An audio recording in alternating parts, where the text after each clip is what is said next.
Hello everybody, how you doing? Start off with a quick apology. I'm sorry for what I did last night with you guys. As I was recording the video, it just kind of hit me. Why don't I just shut the video off right in mid-sentence?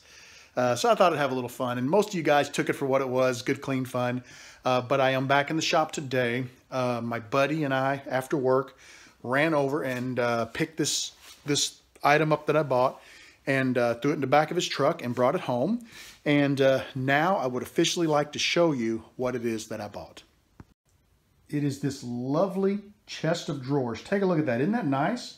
Don't you guys like that? Really clean. And one of the neat things about this is the top. Take a look at what's mounted to it. Oh yeah, I'm real happy about this. This is a Craftsman Atlas metal lathe, model 618. It's in nice shape. Take a look. Somebody took care of it. The ways are not pitted or rusted. It's in really good shape. Everything is there. The only thing I can find that is broken is this little thing. It should have a little ball on the other end of here like that. It doesn't, but I don't know that that's a big deal. Everything moves freely. It came with both the drive chuck as well as the tailstock chuck. And it came with one brand new cutter. And there's a cutter, which is actually really sharp, that's already mounted in a lathe.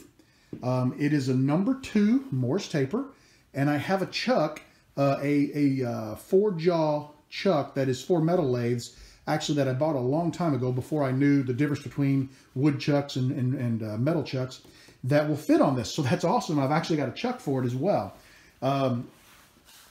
Take a look over here. You can see it's really in good shape. I mean, it's dusty, but that's about it. I have plugged in the motor. I did not hook up the belts because I wanted to make sure everything was turning freely by hand before I did that. But I plugged the motor in. She fired right up, turned right over. I'm super happy about that. Everything appears to be here. I am going to do a little research tonight. It came with a booklet that has explosion diagrams, things like that in it. I'm going to go through this tonight, make sure that all of the pertinent parts are there.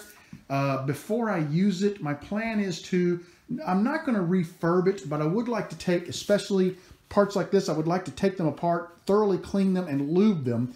They all move relatively easy, but I would like to, put the right kind of grease in there and get everything to where it moves freely, or as freely as possible. I also have a lot to learn. I mean, there's pieces like this. I don't know what all this is. There's this little piece here. It looks like an indexer. I'm not sure. I've got these grease ports where I need to find out what kind of oil to use to lubricate the lathe. There's a lot that I have to learn. I know nothing about metalwork. I'm not going to pretend I do, but I'm going to count on you guys. There are some of you guys who are machinists, and there are some of you guys who watch machinists and probably have some really good websites.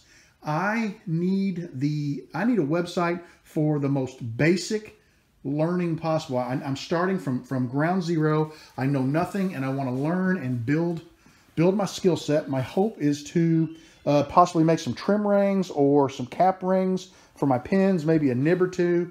That's really what this is for. So I'm super happy with it. But if you guys, like I said, if you have any advice for me or know of any great websites that I can learn from, or I'm sorry, YouTube channels I can learn from, or websites that might have information on the Craftsman Atlas 618, please leave them in the comments. I'll stick my email address in the comments section of this video, so you guys can just email me stuff like that, and I would greatly appreciate it. So I hope you guys are willing to forgive me for punking you yesterday. This is pretty significant for me. Like I said, it's not a high dollar. It's not a Bridgeport or one of those. But I'm not looking to turn anything major. And I think this is probably more than enough for what I'm looking to do. It's probably going to be like aluminum or brass or maybe copper. So thanks for sticking with me, guys. I know I haven't been around much lately, and it's probably going to be a while before I am back. I've just got a lot going on, and I'm trying to get myself to a position where I can handle it all. And once I get it under control, I'll start being able to regain some time in the shop. And I do have a couple of projects that are in progress. I just got to get some time to finish them. So if I'm lucky, maybe Sunday afternoon I might get a little shop time, but we'll see. So listen, thanks for hanging out with me. I really appreciate it. I'll be back soon, and hopefully in the meantime, you know, I can do a little reading up and a little information gathering, and maybe I can figure out how to use this thing. We'll see. Talk to you later. Take her easy.